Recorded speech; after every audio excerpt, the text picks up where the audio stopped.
दोस्तों नमस्कार, नमो बुद्धाय।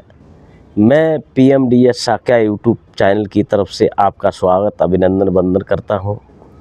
दोस्तों ये कहानी बहुत दयावान दयालु कहानी है।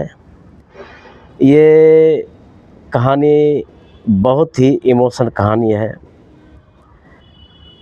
जो सिद्धार्थ गौतम एक हंस के ऊपर कहानी है और इस कहानी को पूरा देखिए कि कितनी इमोशनल कहानी है।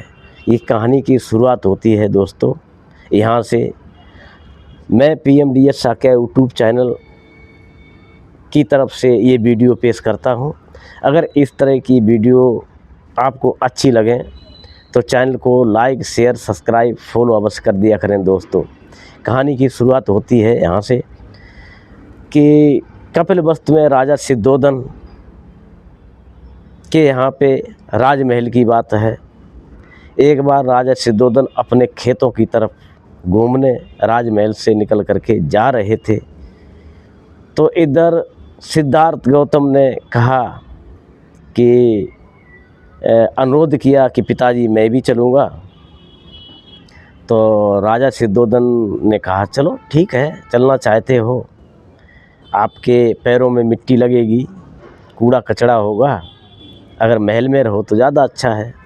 आपने बाहर कुछ देखा नहीं, बाहर की हवा रवा ली नहीं। तो उन्होंने कहा, जिद करी, नहीं पिताजी मैं चलूँगा। तो राजा सिद्धोधन ने आज्ञा दे दी कि चलो कोई बात नहीं, चलो साथ चलो। राजा सिद्धोधन लेकर के सिद्धार्थ गौतम को चल दिए। जाते हैं तो वहाँ पे अपने खेतों की तरफ टहलते हैं। टहलते टहलते कुछ देर हो जाती है। कई सारे उनकी बहुत सारी खेत बागवान उनके थे जिसमें घूमते रहे। तो बगीचे भी सुंदर सुंदर थे।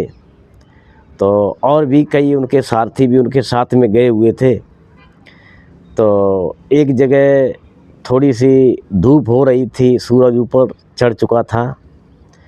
तो सिद्धार्थ जो गौतम थे बहुत कोमल थे और बड़े सुंदर और बहुत दयालु प्रकृति के थे और उनकी बड़ी सटीकताएं थीं। तो क्या उनकी बयान करें, बड़े सुंदर सुंदर घुंघराले बाल और चेहरे पे अलौकिक झलक।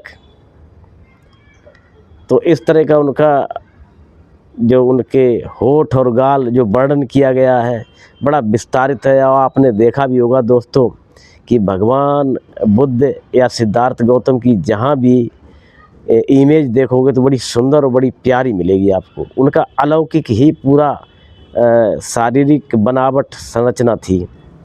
तो वो धूप थोड़ी हो गई तो राजा सिद्धोधन बोले कि सिद्धार्थ आप इस पेड़ के नीचे आराम करिए, बैठिए, छाँव का आनंद लीजिए। थोड़ी हवा बह रही थी सुंदर सुंदर सी। तो वहाँ पे बैठ गए। देखते क्या है, उनके बैठने की जगह जो थी वहाँ पे जो उनके सेवक लोग गए हुए थे उन्होंने एक तरह से अच्छा सुंदरता बिस्तर सा लगा दिया। तो सिद्धार्थ थे उस पे लेट गए। लेट के और अपने ध्यान अवस्था में कुछ सोचने लग गए, खो गए। देखते देखते होते क्या है कि एक हंस आकर के पेड़ से नीचे गिरता है। बड़ी दूर से उड़ के आया और पेड़ पे आके टकराया और टकरा के सिद्धार्थ गौतम के बिस्तर पे ही गिर गया। बिस्तर पे ही गिर गया। जब उसको बिलखता तड़पता निकलता ब्लड को देखा सिद्धार्थ गौतम ने बड़े दुखी हो गए। उन्होंने क्या किया, 10 कदम पे एक नदी बह रही थी, वहाँ ले जा कर के हंस को नहलाया धुलाया और पानी पिलाया और उसको सहलाया। तो हंस में कुछ नई चेतना और शक्ति और जान आई और वो धीरे धीरे बड़ा दुखी हो रहे थे और सोच रहे थे जिसने भी मारा बहुत अपराधी व्यक्ति है, वो अच्छा तो नहीं हो सकता, किसी की जान लेना पक्षी की। ऐसे सोचते आ रहे थे और रास्ते में आकर के मुलाकात देवदत्त से हो गई। देवदत्त ने जैसे ही सिद्धार्थ गौतम के पास हंस को देखा तो बड़ा खुश हो गया और खुश होकर बोला, वाह, अब तो मुझे मिल ही जाएगा, अब मैं ले ही लूँगा। तो उन्होंने सिद्धार्थ ने कहा कि ये जो हंस है, ये हंस उड़ करके और पेड़ से टकरा करके नीचे गिरा, इसको किसी ने बाण मारा है, इसके ब्लड निकल रहा था, मैंने इसको पानी पिलाया और नहलाया और मैं अपने गोद में लेकर के यहाँ तक आया। उन्होंने कहा, हाँ, ये हंस मेरा है। देवदत्त ने बोला कि हंस मेरा है और मेरा अधिकार है, मुझे दीजिए। सिद्धार्थ गौतम ने देने से इनकार कर दिया कि ये आपका नहीं है, ये मेरा है। उधर देवदत्त कह रहे हैं कि ये मेरा है, इधर सिद्धार्थ गौतम कह रहे मेरा है। सिद्धार्थ ने काफ़ी विनय आराधना की कि भाई ये आपका कैसे हो सकता, आप इसकी जान लेना चाहते और मेरा इसलिए हो सकता कि मैं इसकी जान बचाना चाहता हूँ। तो देवदत्त ने कहा कि किसी की शिकार कोई करता है, वो शिकार उसकी होती है, इसकी शिकार मैंने की है, ये हंस मेरा है और मुझे दे दिया जाए।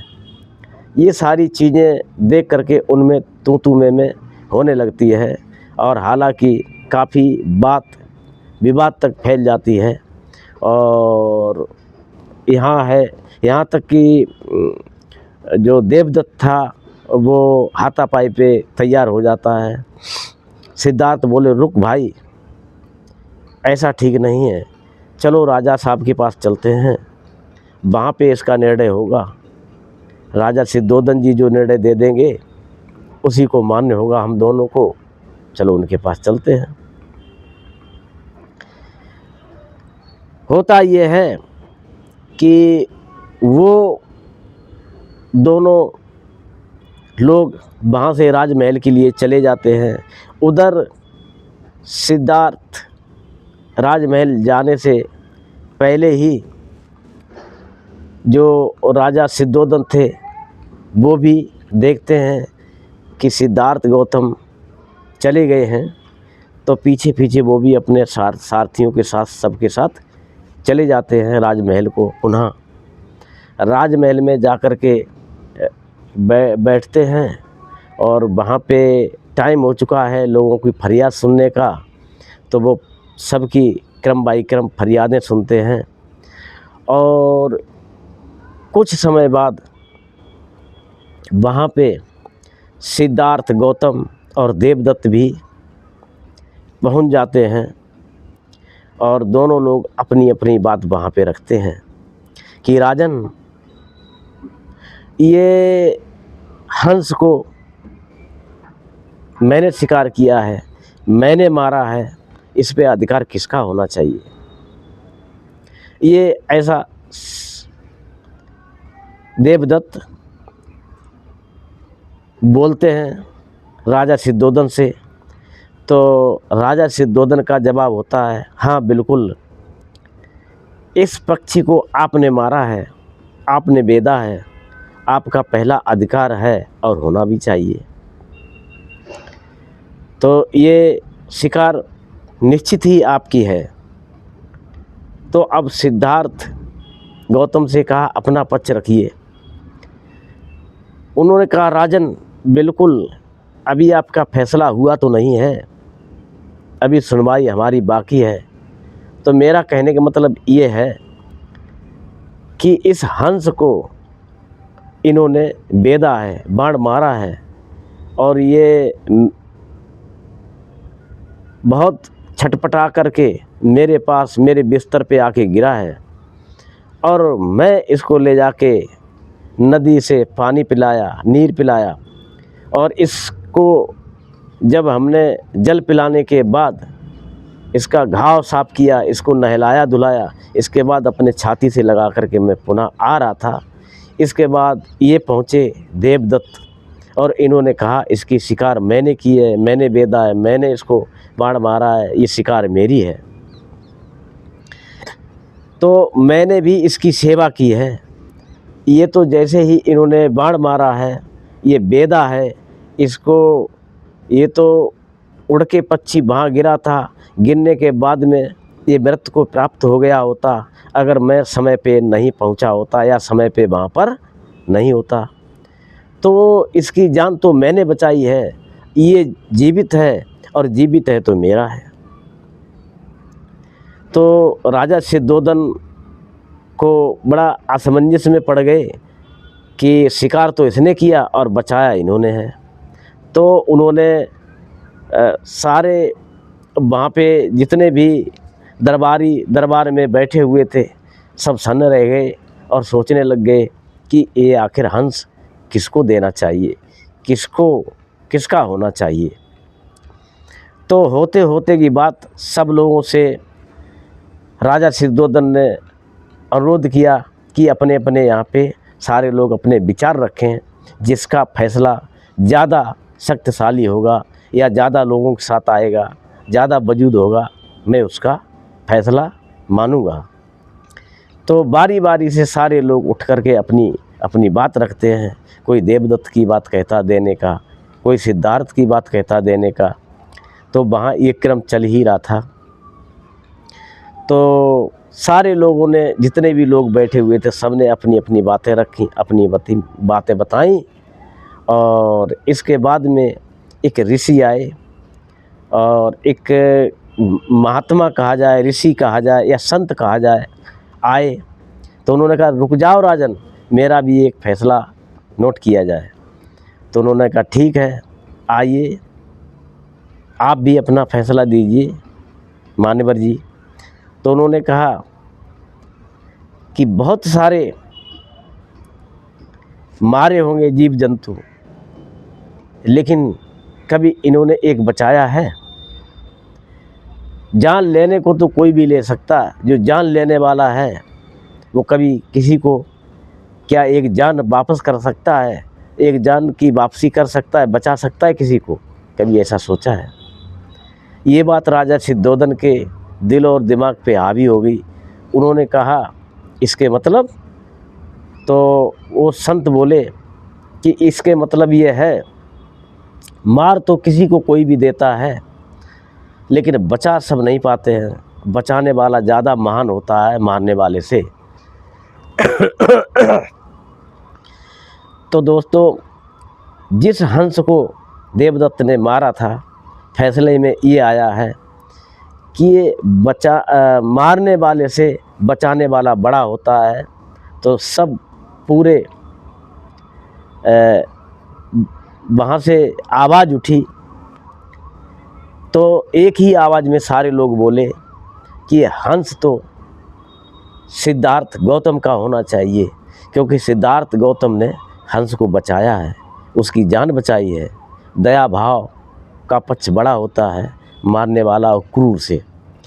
तो राजा सिद्धोदन ने वहाँ पर खुशी से ऐलान किया और कहा कि ये हंस जो है सिद्धार्थ गौतम को दे दिया जाए, क्योंकि ये निर्णय में आखिरी फैसला हम सबका और हमारे दरबारियों का, जितने भी हैं सबका लास्ट में यही फैसला है कि हंस जो है बचाया सिद्धार्थ गौतम ने है, तो इनको ही मिलना चाहिए, क्योंकि मारने से बचाने वाला ज़्यादा शक्तिशाली और बड़ा माना जाता है।